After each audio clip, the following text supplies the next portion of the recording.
Tengo la gran satisfacción de entrevistar a Pilar Rahola, la estoy saludando. Pilar Rahola, muy pero muy buenas noches, gracias por participar de La Clave aquí en DNews. Es una de las periodistas, analistas políticas que con mayor lucidez y coraje defiende los valores de Occidente. Pilar, muy buenas noches, ¿cómo te va? Buenas noches, Alfredo, encantada. Contigo siempre contenta, la verdad. Me encantan las entrevistas que haces. Bueno, Ya muchísimas son gracias. muchos años. Son muchos años de que nos conocemos. Bueno, estás haciendo Sí. un trabajo, justamente esta es la primera señal de América Latina para Latinoamérica, y estás haciendo un trabajo que está empezando, creo, desde Argentina hacia el resto de América Latina. Creo que el 4 de abril estás en Punta del Este con este proyecto que se llama Mentiras Prohibidas, o Verdades Prohibidas, mejor dicho, Verdades Prohibidas. Contame Verdades un poquito prohibidas. de qué se trata eso. Bueno, en realidad se trata del combate o de el esgrima del relato cultural. Durante muchísimo tiempo ha habido un relato cultural, ha habido un dominio cultural por parte de determinados planteamientos muy de izquierdas que han secuestrado de alguna manera la opinión pública. Y de golpe nos hemos encontrado que durante mucho tiempo, y aún está pasando, que determinadas mentiras o falsedades o tópicos o lugares comunes se han convertido en verdades absolutas. Y las verdades reales no las podíamos ni tan solo nombrar. Es el fenómeno que hemos llamado wokismo, es el fenómeno de la instalación en la opinión pública de determinadas ideas que son inamovibles. Quizá el caso más claro es el caso de Israel, pero no es el único. Israel tiene que ser por axioma malo, perverso, terrible, asesino, no sé cuántas cosas más. Es decir, un conflicto complejo se convierte en algo muy simple, muy maniqueo y controlado por planteamientos muy de izquierdas que te imponen ese relato. Y entonces un poco la idea, el proyecto de Verdades Prohibidas, de alguna manera es levantar el velo a todos esos tópicos y a esas mentiras que se han instalado y que son inamovibles. De alguna manera, si me permites, es volver a pensar, volver a interrogarse, debatir, que parece que casi es imposible. Vivimos unos tiempos muy complicados para las ideas, para los debates, para la reflexión. Estaba pensando, Pilar, que fíjate vos en la actualidad que tiene todos tus planteos. Hoy yo recién hablaba con el jefe de gabinete, lo entrevistaba a Guillermo Franco y le comentaba que en la marcha que hoy se hizo repudiando aquel 24 de marzo el golpe de Estado en la Argentina, había muchísimas banderas palestinas levantadas por sectores vinculados a los derechos humanos, vinculados a sectores que defienden la dignidad de la mujer, la diversidad sexual, y que, como todo el mundo sabe, en Gaza no podrían durar un minuto con sus pensamientos, serían encarcelados o incluso asesinados, ¿no? ¿Ves, Alfredo? Esto es una de las verdades prohibidas. El decir abiertamente que hay sectores de la izquierda que no defienden la libertad. Este es el relato público que tenemos que tener. Es decir, no es cierto. Cuando tú vas a una manifestación recordando la tragedia terrible de una dictadura y llevas banderas vinculadas a organizaciones terroristas o tomas una sola bandera de un conflicto más complejo, ya estás tomando un partido. No olvidemos nunca que a lo largo de los años hemos tenido en universidades, en el relato público, en medios políticos y en espacios mediáticos, un discurso de defensa de dictaduras de izquierdas. Claro. Y a mí es lo que siempre me llamó la atención. Es decir, yo que soy una defensora de la libertad, defiendo la libertad ante un dictador fascista de derechas y ante un dictador fascista de izquierdas. Para mí es tanta lucha y tanto recuerdo en favor de la libertad salir hoy contra una dictadura, la de Argentina, como salir contra la dictadura de Maduro. ¿Por qué esa izquierda nunca ha estado en ese otro lado? Aún te defienden la locura cubana. Te han estado defendiendo hasta el final a unos tipos que han sido asesinos, que han perseguido a gentes por sus opiniones. También un poco lo que tenéis vosotros aquí. Se puede hablar de la dictadura por suerte, hay que recordar sus crímenes, su maldad, su oscuridad, pero no se puede hablar del terrorismo, del otro lado, que también existió. Y esta doble moral, esta doble hipocresía, es un poco la que en este proyecto humilde en el que estoy, junto con otra gente que queremos volver a pensar, levantar el velo de muchas cosas, a mí me parece fundamental. Yo miro cara a cara con gente que se dice progresista y les digo, no, tú eres un reaccionario, de izquierdas, pero eres un reaccionario. Y eso parece que es casi un anatema, que no se puede decir, ¿no? Me consta tu coraje y tu valentía para enfrentar esas situaciones. De hecho, bueno, has sufrido en carne propia algún tipo de ataque, de persecución, tanto en tu tierra, en tu casa, en Barcelona, como en otros lugares. ¿Cómo transitas eso? ¿De qué manera te plantas en esa situación para no dejarte intimidar? Alfredo, yo tengo muy claro que a mí no me van a callar. Esto parece que nos ha costado mucho tener el derecho a pensar libremente, individualmente, sin que tengas estigmas ni etiquetas. Yo tengo el derecho a plantarme en medio de la plaza pública y interrogarme sobre el mundo y llegar a mis propias conclusiones. Esto es un ejercicio de riesgo. El libre pensamiento es hoy por hoy un ejercicio de riesgo. Cuando tú te plantas y no sigues al rebaño, cuando tú ante el conflicto, por ejemplo, de Israel con Palestina dices, perdonen, Israel tiene derecho a la defensa, y lo que ocurrió el 7 de octubre fue una brutalidad claramente perpetrada por una ideología del mal, inmediatamente tienes una cantidad enorme de gente que te quiere pasar por encima y te quiere callar. A mí me ha pasado de todo. He visto mi cara en dianas en universidades, me tiraron pintura en medio de un acto, han hecho scratches, me han hecho pintadas en mi casa. Y es su desgracia. Si ellos necesitan, para combatir mis ideas, hacer actos violentos o agresivos, es que son muy poca cosa. El gran problema, el gran reto que yo de alguna manera reivindico, es que me combatan con argumentos. Ya. Yo nunca voy a renunciar a un debate, a un parlamento. Puede que no tenga razón. Yo intento reflexionar, llego a conclusiones. Oigan ustedes, no está de acuerdo, no me tire pintura, no me señale, Ya. no me practique la cultura de la cancelación, que es lo que hacen. No, yo tengo derecho a pensar diferente, aunque sea la última persona en el mundo que piensa así, que no lo soy. Y eso es un combate hoy por hoy difícil. En el fondo, si me permites, estamos luchando otra vez por el derecho a pensar, por el derecho a opinar libremente, porque a mí quien me coarta mi derecho a pensar libremente no es la derecha malvada y perversa, son gente de izquierdas que hablan de la libertad y me van dando con el palo de la libertad en la cabeza. Y eso lo voy a combatir siempre. Yo he combatido el fascismo de derechas y el fascismo de izquierdas.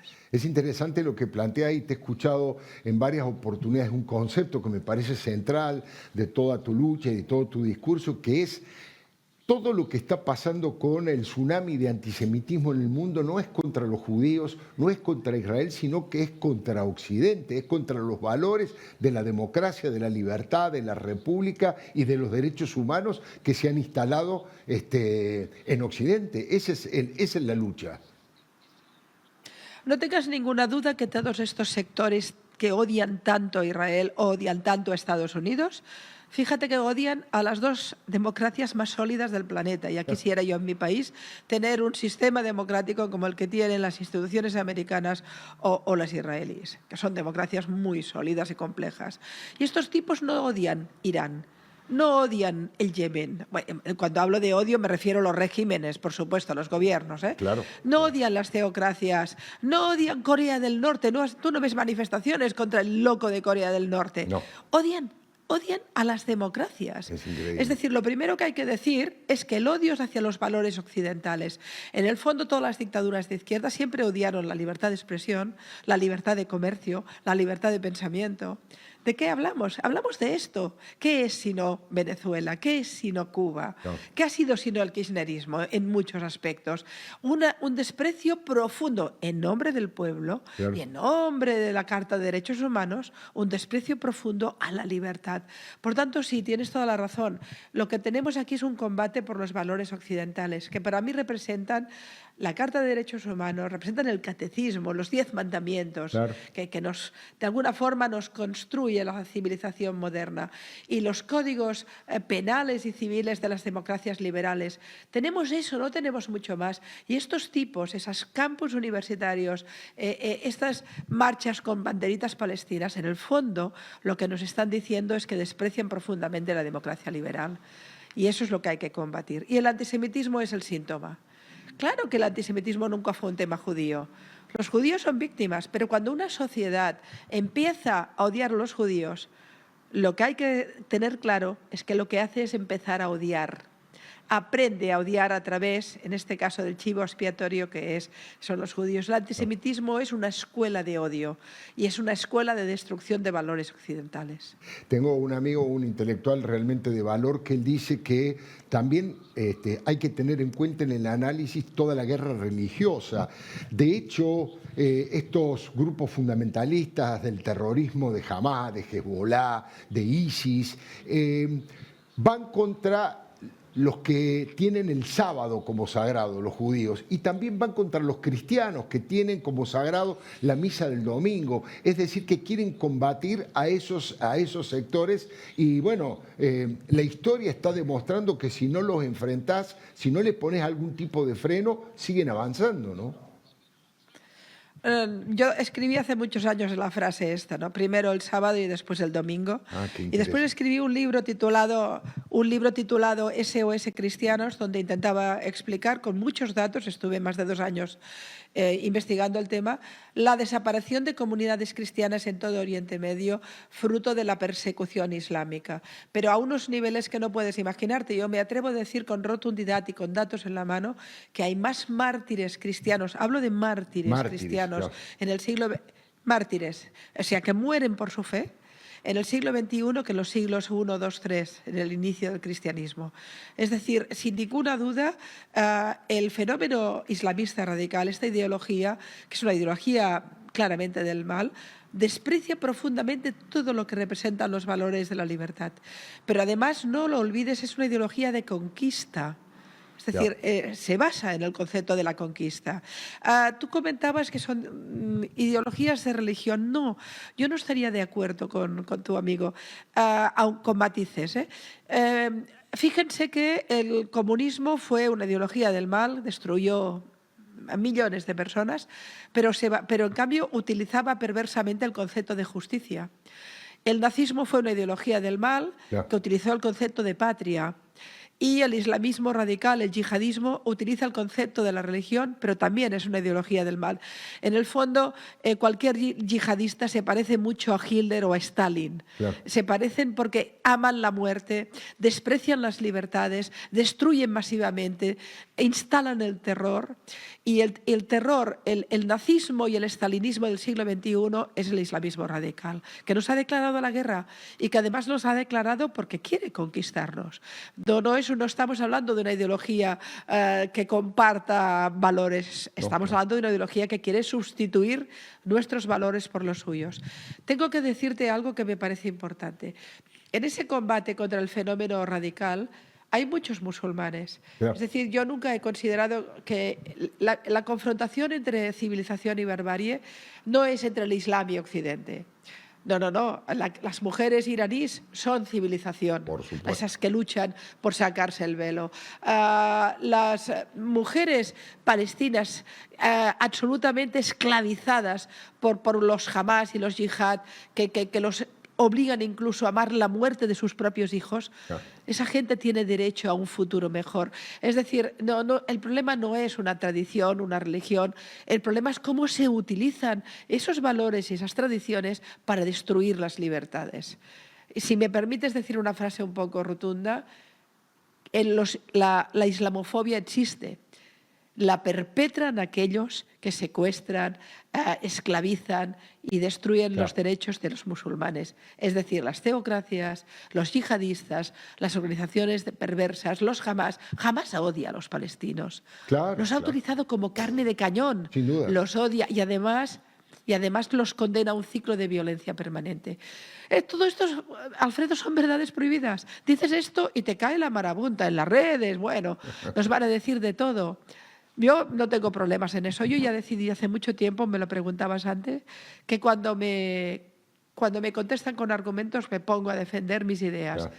Pero cuando me combaten violentamente, las defiendo aún más y con más fuerza. Porque la conquista de la libertad es fundamental. Y en nuestro tiempo, a ti y a mí y a todos nosotros nos ha tocado volver a defender y a luchar por la libertad. Pilar, la última pregunta, te agradezco infinitamente que te hayas prestado para esta charla.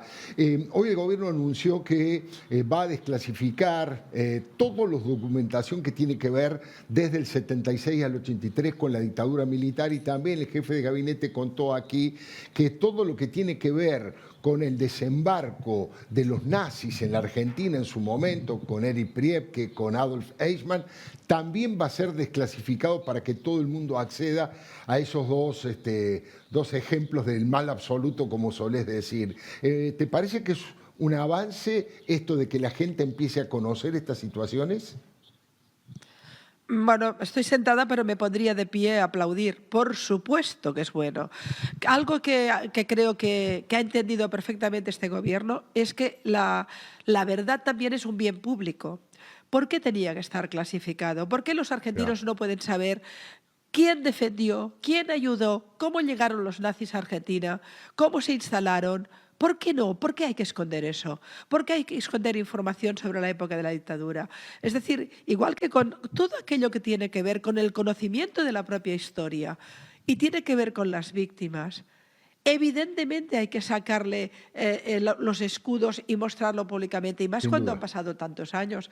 Primero porque los historiadores tienen derecho, las escuelas tienen derecho, los estudiantes tienen derecho, cualquier argentino tiene derecho a saber qué pasó, qué nombres y apellidos, cómo fue aquello. Desde luego, aplaudo profundamente y con mucha convicción la decisión del gobierno en este tema.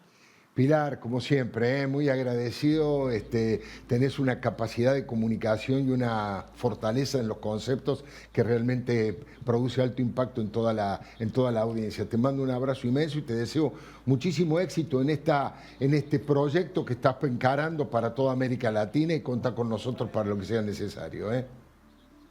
Bueno, y tu éxito en este programa de los lunes en D-News. Me encanta que Alfredo Leuco tenga ese programa y ese impacto. Buenísimo. Gracias. Gracias por todo.